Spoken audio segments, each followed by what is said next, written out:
I'd love to hear from you. Please comment below with your country and or city, and share if you've ever experienced a crazy incident like this in your life. Now let's set the scene. Imagine me, a perfectly reasonable human being, dressed to the nines in a ridiculously uncomfortable suit, attempting to navigate the cha-cha slide at my brother's wedding. The open bar was strategically placed directly opposite the dance floor, and let's just say my coordination wasn't exactly on point. Every time I tried to cha-cha real smooth, I felt like I was about to launch a tray of mini quiches into the face of the groom's great-aunt Mildred. But the real drama wasn't the near-miss quiche incidents. No, the real drama was brewing back at my humble abode in the excessively manicured hellhole they call Harmony Glades. Harmony Glades, where the only thing louder than the leaf blowers are the passive-aggressive pronouncements from the HOA. And at the helm of that particular ship of fools, Brenda. Brenda, my neighbor, blonde, perpetually sun-kissed, and convinced she was put on this earth to enforce a very specific brand of suburban conformity. Brenda, who once sent me a strongly worded email about the unsightly placement of my welcome mat, it was slightly askew, the horror. Brenda, who, unbeknownst to me, was currently starring in her own little home invasion thriller. Only she was the villain. The wedding was in full swing, the band was butchering Journey, and my phone buzzed.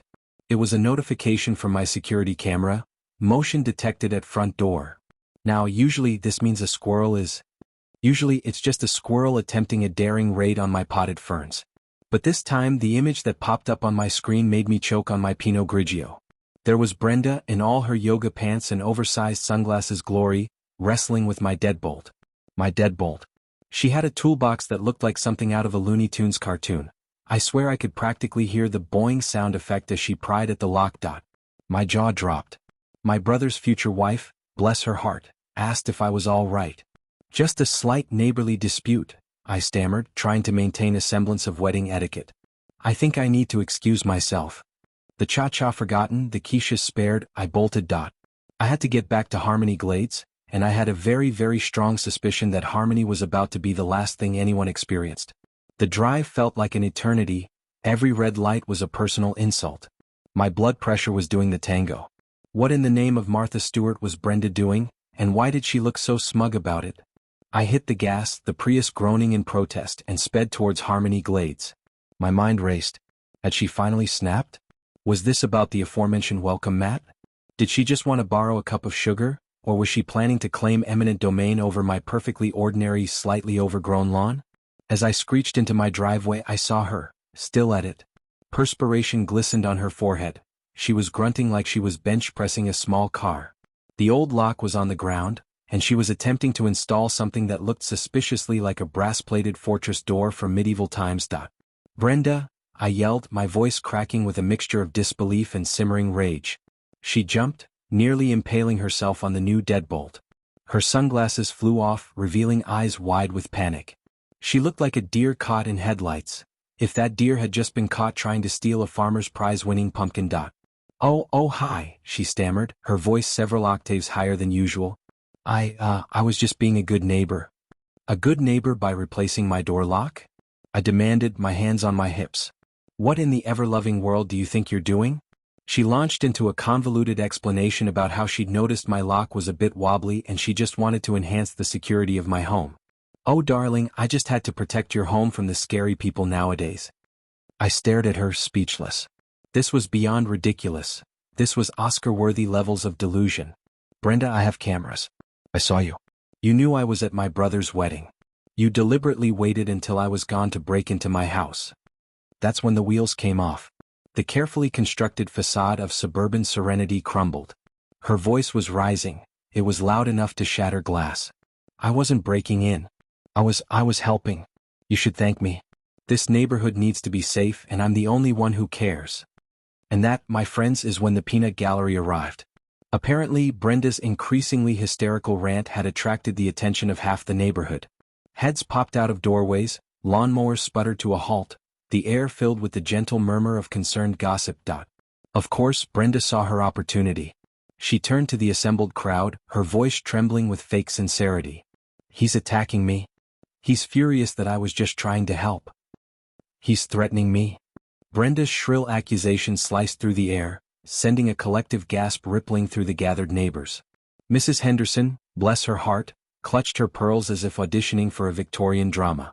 Mr. Peterson, the retired accountant with a penchant for conspiracy theories, nodded knowingly, as if he'd always suspected I was part of some nefarious plot. Janet from across the street had her phone out, recording the spectacle with the enthusiasm of a TMZ reporter.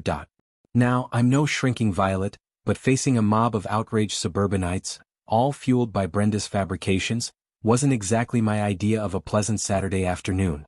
I am not attacking her, I protested, striving to keep my voice calm and measured.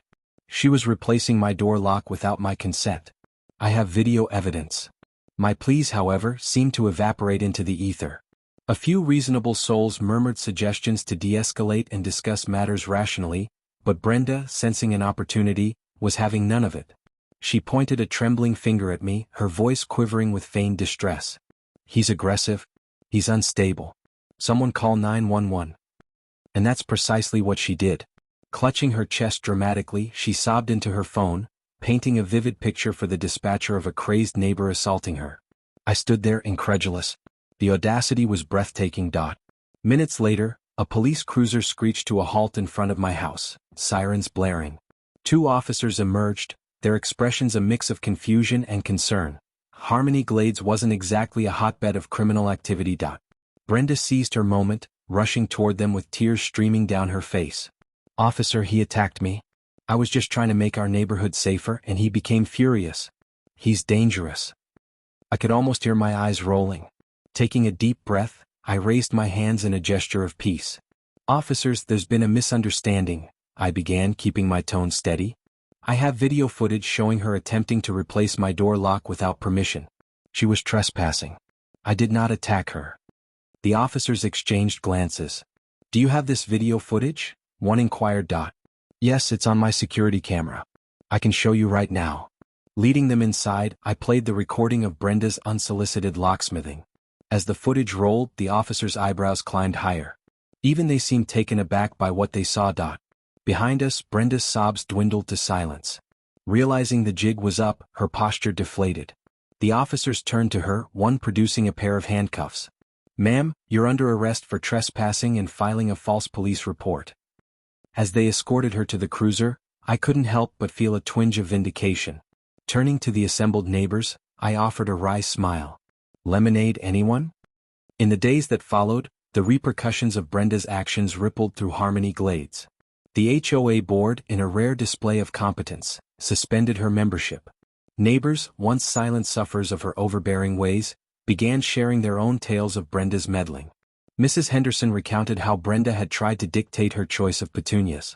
Mr. Peterson revealed she'd accused him of watering his lawn at astrologically inappropriate times. And Janet's video of the incident? It went viral, the comment section a treasure trove of savage wit. Perhaps the most poetic justice came during the next HOA election. A coalition of disgruntled residents ousted the old board, ushering in an era of compassion, reason, and the freedom to decorate our yards as we pleased. Harmony Glades was finally on the path to true harmony. Brenda's reign had officially ended. She occasionally appeared at HOA meetings but was now limited to the public comment period, where her remarks were routinely ignored. As for me, I became something of a local hero. Neighbors stopped me on the street to express their gratitude for standing up to Brenda and liberating Harmony Glades from her tyranny. The HOA even presented me with a certificate of appreciation, which I promptly framed and hung next to my slightly askew welcome mat. This experience taught me invaluable lessons. Never underestimate the power of a good security camera, a strong deadbolt, and a healthy dose of righteous indignation. And never, ever interfere with someone who's just trying to enjoy their brother's wedding. So, if you ever find yourself dealing with a tyrannical HOA neighbor or a meddling busybody, remember my story. Stand your ground, document everything, and don't be afraid to fight back. And if all else fails, consider posting a video of their antics online. The internet has a way of delivering justice. After all, karma is a dish best served with a side of viral humiliation and perhaps a mini quiche or two.